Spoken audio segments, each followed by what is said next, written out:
Evangelho de Mateus, capítulo 14, verso 22 e verso 23. Abra sua Bíblia, seu smartphone, acompanhe essa palavra, e deixa sua Bíblia aberta, tá bom? Deixa sua Bíblia aberta, porque nós vamos estar falando sobre vários versículos dessa palavra de Deus. Eu creio que Deus, nessa noite, tem uma palavra poderosa para a tua vida, amém? Então, uma palavra do Senhor diz assim: logo a seguir, compeliu Jesus os discípulos a embarcar e passar adiante dele para o outro lado, enquanto ele despedia as multidões. E despedidas as multidões, subiu ao monte a fim de orar sozinho. E caindo a tarde, lá estava ele só. Entretanto, o barco já estava longe, e a muitos estádios da terra, açoitado pelas ondas, porque o vento era contrário. Na quarta vigília da noite, foi Jesus ter com eles andando sobre o mar. E os discípulos, ao verem-no andando sobre as águas, ficaram atemorizados, e exclamaram: é um fantasma! E tomados de medo, gritaram. Mas Jesus imediatamente lhe disse: tende bom ânimo, sou eu, não temais. Respondeu-lhe Pedro, disse: Senhor, és tu? Se for o Senhor, manda ir ter contigo sobre as águas. E ele disse: vem. E Pedro, descendo do barco, andou por sobre as águas e foi ter com Jesus. Reparando, porém, na força do vento, teve medo, e começando a submergir, gritou: salva-me, Senhor! E prontamente Jesus estendeu a mão, tocou-lhe e disse: homem de pequena fé, por que duvidaste? Subindo ambos ao barco, cessou o vento, e os que estavam no barco o adoraram, dizendo: verdadeiramente és Filho de Deus. Senhor, nós queremos fazer a nossa confissão de fé. Tua igreja quer fazer essa confissão de fé nessa noite. Quer declarar que verdadeiramente nós sabemos, Jesus, que Tu és o Filho de Deus, que Tu tens poder sobrenatural sobre as coisas naturais. Quando as circunstâncias adversas são naturais, o Seu poder é sobrenatural sobre essas circunstâncias. E não é diferente, Senhor, em todas as circunstâncias no nosso dia. Não foi apenas com Pedro e com os discípulos do barco, mas é também, Senhor, para todos nós que somos parte da Tua igreja nesse tempo na terra. Que a força sobrenatural, ela venha sobrepujar aquilo que é natural, para a honra e glória do Seu nome. Amém e amém. Graças a Deus. Irmãos e irmãs, esse foi um momento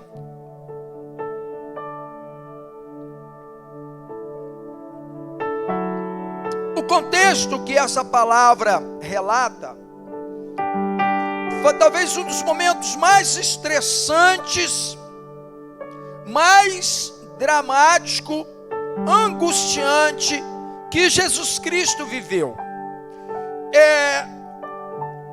Jesus, antes, o que ocorreu foi que João Batista, Jesus tinha recebido nesse momento a notícia de que João Batista, o seu precursor, o grande profeta, e seu primo, de segundo grau, porque Maria, mãe de Jesus, era prima de Isabel, que era mãe de João Batista, ele acabara de ouvir dos discípulos de João Batista que João Batista tinha sido decapitado, tinha tido uma morte violenta, a pedido de Herodias. E Herodes entrega a cabeça de João Batista, e os discípulos enterram João Batista, e vêm e avisam a Jesus Cristo. E Jesus então ele entra num tempo de angústia, e Jesus ele chama os discípulos, ele está na região da Galileia, do mar da Galileia.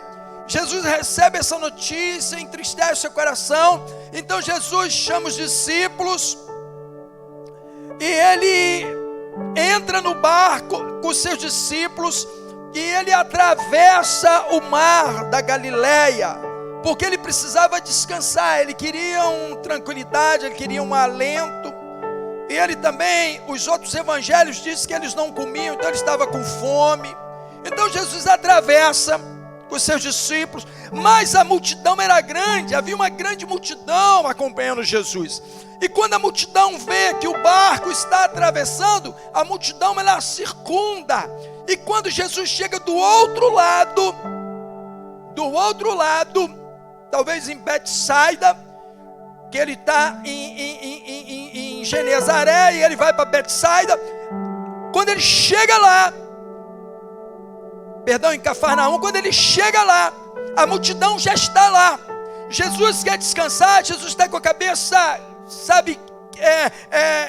angustiada, porque ele recebe a notícia, mas a multidão já estava lá, e a multidão estava triste, a multidão estava com fome, e Jesus vê aquela multidão, e Jesus então se compadece da multidão. Jesus começa, ao invés de descansar, de comer, Jesus começa a curar aquelas pessoas, Jesus começa a falar, a ensinar, né? Eram pessoas como sem pastor, ovelhas sem pastores. E Jesus então, dentro desse contexto, o dia vai acabando o dia, e os discípulos falam: mestre, o Senhor mandou a gente vir para esse lugar ermo, só que está escurecendo, nós temos que voltar, não adianta nada, a multidão veio atrás, nós temos que despedir dessa multidão e vamos voltar. E Jesus fala assim: mas temos que dar de comer para eles. Ali Jesus faz o milagre da multiplicação dos 5 pães e dos 2 peixes, alimenta a multidão. Aí Jesus fala assim para os discípulos: voltem vocês. Interessante que a Bíblia diz que ele compeliu os discípulos a voltarem, e falou: e deixa que eu vou despedir as multidões, e quando eu despedir a multidão, eu vou encontrar com vocês do outro lado. Assim foi feito. Então a multidão, quando a multidão vai embora, se alimenta e vai embora, Jesus, o barco já saiu com os discípulos, e Jesus não vai atrás deles. Jesus ainda fica no monte, e Jesus começa a orar, a interceder. Jesus está intercedendo, aleluia. Enquanto Jesus está intercedendo, lá no meio do mar, lá na travessia, a tempestade chega. Jesus, ele está clamando, Jesus está orando, e a tempestade vem. Jesus não está no barco, a tempestade, ela chega.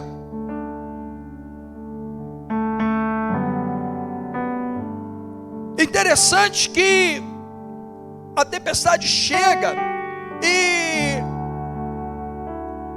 Jesus não vai socorrê-los imediatamente. Jesus não vai para socorrê-los imediatamente. Aqueles discípulos, eles estavam também num ambiente de estresse, porque eles sabiam das dificuldades que João Batista tinha sido morto, e eles também estavam querendo descanso. Só que em ir em direção ao descanso, eles agora são acometido daquela grande tempestade, daquele grande problema. Irmão e minha irmã, eu quero dizer uma coisa para você. Às vezes, quando você no momento mais angustiante, mais estresse, que você precisa mais de descansar, você precisa mais de repor suas energias, você já está no limite, você já está na reserva, é nessa hora às vezes que o problema aumenta, é nessa hora às vezes que o problema cresce, é quando você mais precisa de descanso, é quando o problema aumenta. Eles precisavam de descanso, eles não tinham consciência, porque quando eles saem da praia, o mar estava calmo. Eu quero te dizer que às vezes tem coisas que você quer, mas é necessário que ocorra outras coisas, para que Deus possa nos provar, E quando a tempestade chega, ela é inevitável e inadministrável.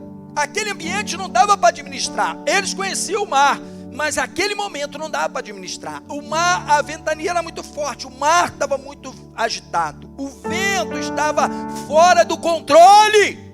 Há momentos na tua vida que o problema vem, ele é inevitável e também ele é inadministrável. Você, por mais que tenha condição, você não vai conseguir dar resposta ao problema. Aleluia! E cadê Jesus? Por que Jesus não está no barco? Aonde está Jesus?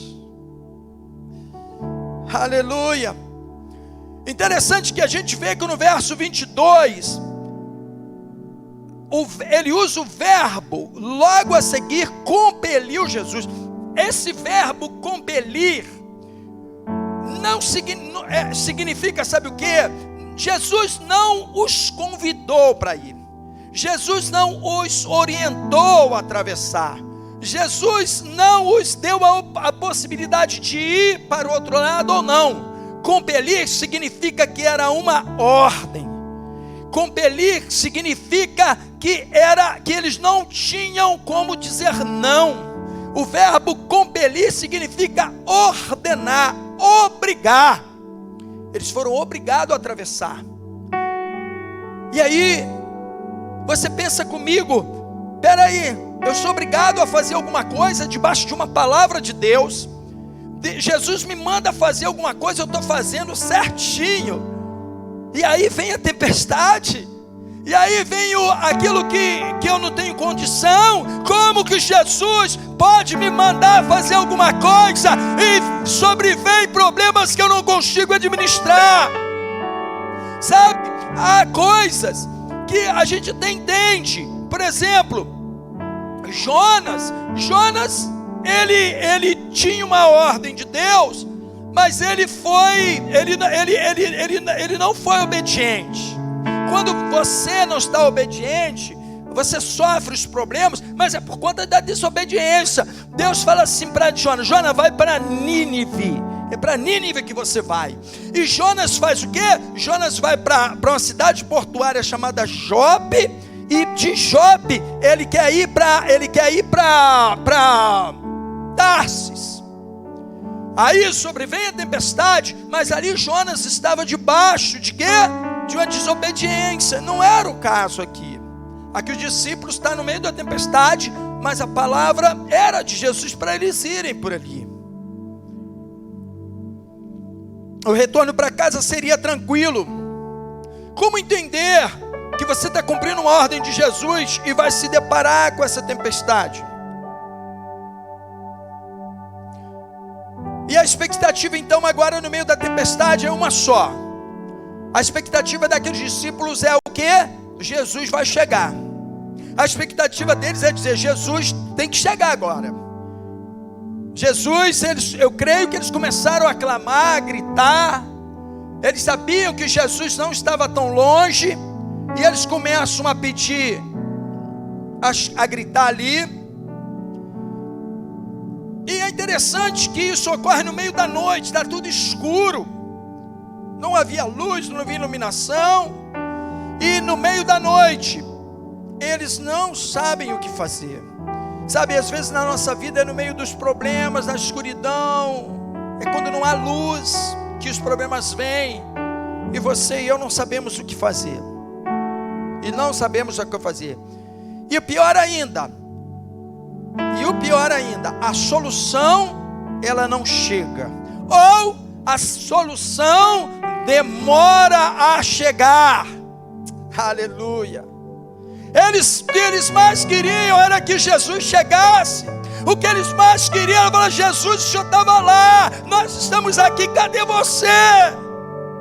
Cadê você? Nós vamos perecer. Sabe, irmãos, quando você está dentro de uma situação conturbada, você clama e você está esperando Jesus chegar e Ele não chega, parece que Ele está demorando.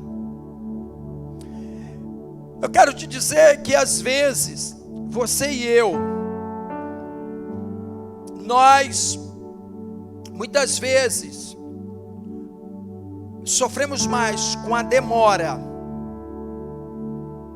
da resposta do que com o fato em si. Às vezes nós sofremos mais com a demora da resposta de Deus do que com o problema.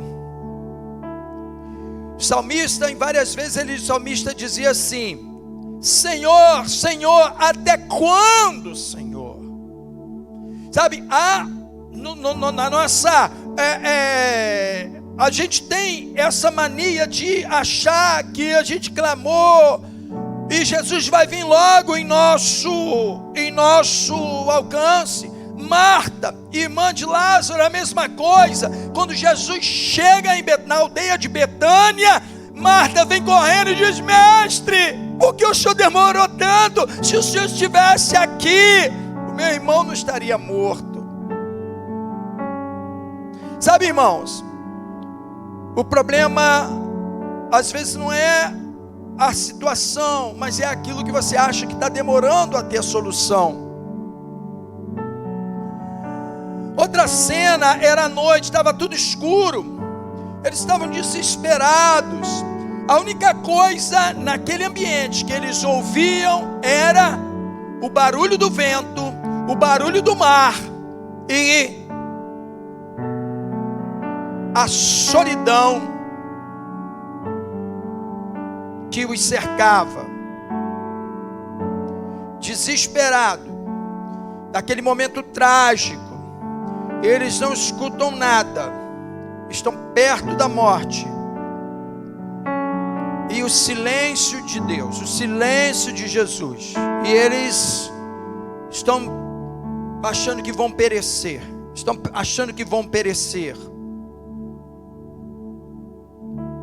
Há momentos na nossa vida em que o que mais incomoda é o silêncio de Deus do que o problema enfrentado. Há momentos na tua vida que você se incomoda, que a gente vai se incomodar mais porque Jesus não responde do que com o problema enfrentado.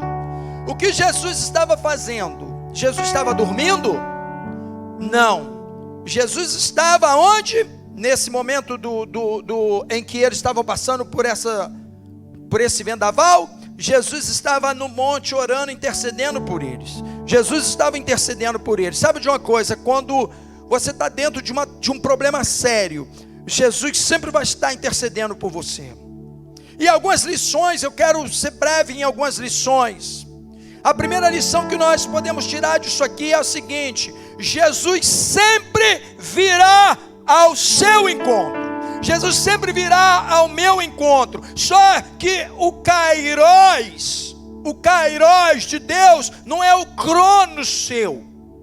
Deus não dá ordem, você não pode dar ordem a Deus, você não pode mandar a Deus, você tem que esperar Ele. É Ele que vai definir o tempo.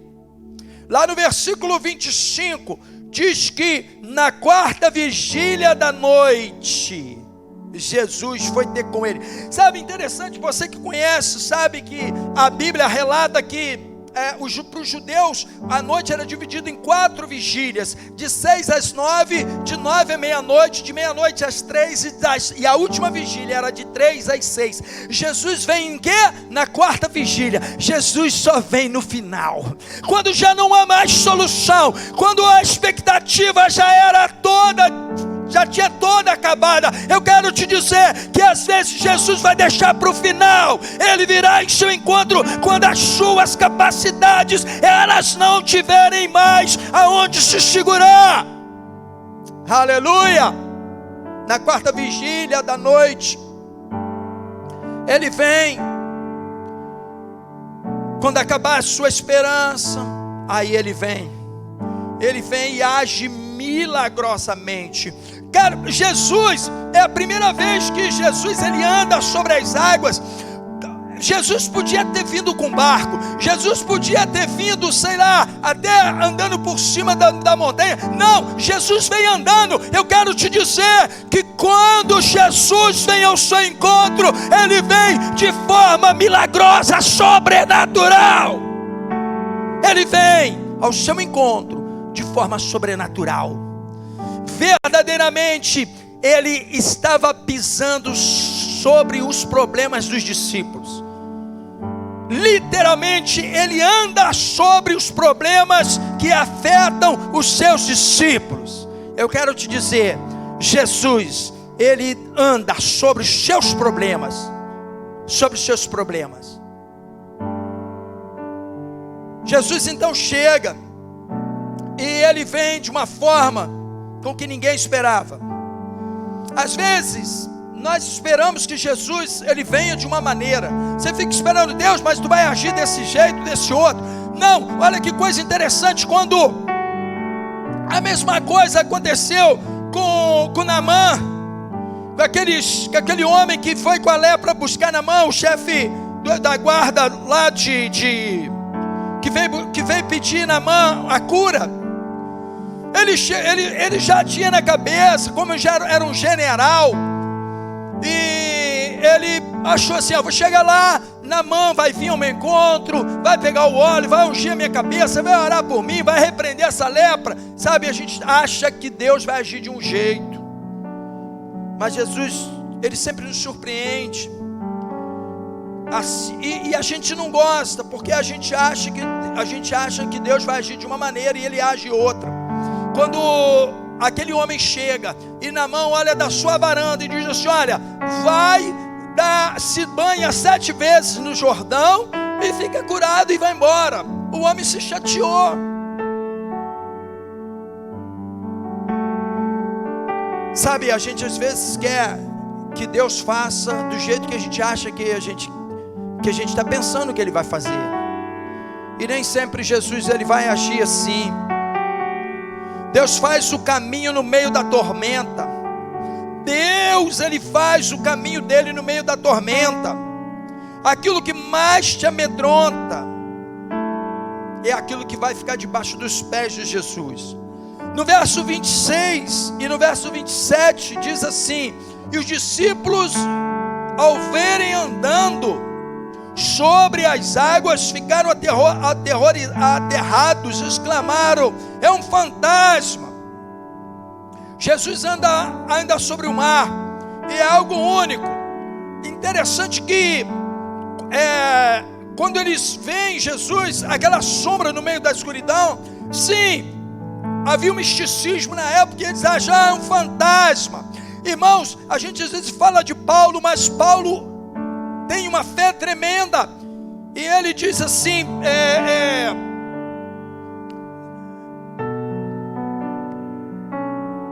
e Jesus imediatamente disse. Então os discípulos, ao verem andando sobre as águas, ficaram aterrorizados, clamaram: é um fantasma, e gritaram. Mas Jesus imediatamente disse: tem de bom ânimo, sou eu. E Pedro, Pedro, com a sua fé, a intrepidez, Pedro disse: Senhor, se tu és, se é o Senhor mesmo, me manda ir até o Senhor. Sabe, irmãos, a gente às vezes fala dessa forma que Pedro agia, mas Pedro, ele era um homem igual a mim, igual a você. Pedro, na presença de Jesus, Pedro era ousado em fé. Ele era ousado em fé.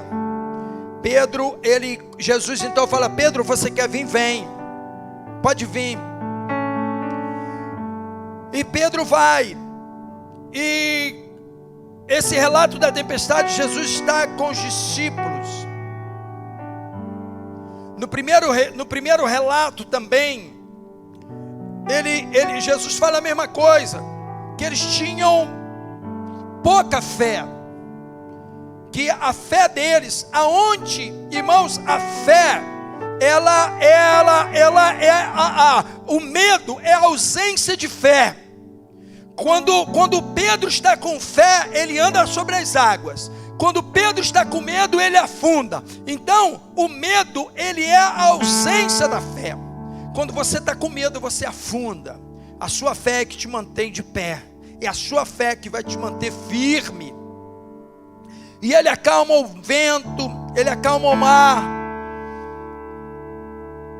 Porque, mas antes, ele precisa tratar o coração daqueles discípulos. Porque, às vezes, o problema não são as circunstâncias, são os sentimentos. Não adianta Jesus trabalhar uma pessoa, o ambiente externo, se o interno a pessoa não mudou. Há problemas que enfrentamos que não está fora de nós, mas está dentro de nós. Não adianta acalmar o mar sem antes acalmar o coração. Jesus queria que aqueles discípulos estivessem com o coração tranquilo, calmo. Jesus te conhece, Ele conhece seu coração. Jesus quer acalmar a sua alma. Jesus disse: não tenha medo, sou eu. Sabe, aqui eu vejo Jesus não chega, Jesus, interessante que aqui, Jesus, ele primeiro fala para os discípulos, ele fala: calma, vocês estão com medo de quê? Na primeiro relato ele acalma o mar, e acalma o vento, agora ele acalma os discípulos. Sabe, muitas vezes Deus não vai acalmar as circunstâncias, Deus vai acalmar você, o seu coração, é o seu coração que está angustiado. Jesus te conhece, conhece seu coração. Não tenha medo, não tem segredo. Jesus, ele não tem misticismo com Deus. A única coisa que Jesus disse foi o quê? Sou eu. Jesus disse para Pedro e para os discípulos: sou eu. Sabe, não tem isso. O que Jesus só está dizendo? Sou eu estou aqui, eu estou com você, confia em mim, eu estou do teu lado, eu estou contigo, sou eu. Muitas vezes a gente tem que entender que Jesus está conosco, nada mais. É só saber que Jesus está com você. É só isso. Deus, calma, eu estou aqui, sou eu. Acabou o problema. Acabou. Não tem segredo. E no versículo, eu estou partindo para finalizar. No versículo 27 ao 31 diz assim: mas Jesus imediatamente lhe disse: tem de bom ânimo, sou eu, não temais. Respondeu-lhe Pedro, disse: Senhor, mando ir ter contigo. E no verso 31 e até no verso 31, prontamente Jesus estendeu a mão, tocou-lhe e disse. Ele vem, sabe, quando você afunda, quando tem algumas circunstâncias que faz você afundar, saiba que Jesus, ele vem para te levantar. Pedro estava afundando, Jesus chegou e o levantou. Nós somos iguais a Pedro. Não somos diferentes. Às vezes os problemas são tão grandes que nos faz desviar os olhos de Jesus. Nos faz desviar os olhos de Jesus. Mas eu quero te dizer nessa noite que ainda se você afundar, Jesus vai estar do teu lado para te socorrer. O Senhor, socorre-me, porque... E Jesus diz: por que vocês não têm fé? Por que vocês são tão pouca fé? E ele vem acalmar a tempestade. A tempestade às vezes vem nos ensinar. E no verso 32, subindo ambos ao barco, cessou o vento. Quando Jesus está no seu barco, o vento se cessa, a tempestade vai parar. O problema não é o vento, é Jesus estar com você, é Jesus estar no barco. Quando Jesus está no barco, quando Jesus entra no barco, imediatamente, o verso 32, subindo ambos no barco, cessou o vento, e que estavam no barco adoraram, dizendo: verdadeiramente és filho de Deus. Talvez a maior necessidade nessa noite que você precisa é Jesus estar na sua casa, Jesus estar no seu barco.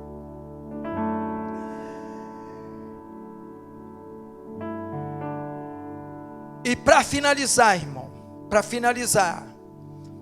quando Jesus entra no barco, aquele ambiente de medo, de insegurança, aquele ambiente de incerteza que eles estavam vivendo, a partir daquele momento acaba tudo, e a palavra de Deus diz que eles começam a adorá-lo, e os que estavam no barco o adoram, dizendo: verdadeiramente ele é filho de Deus.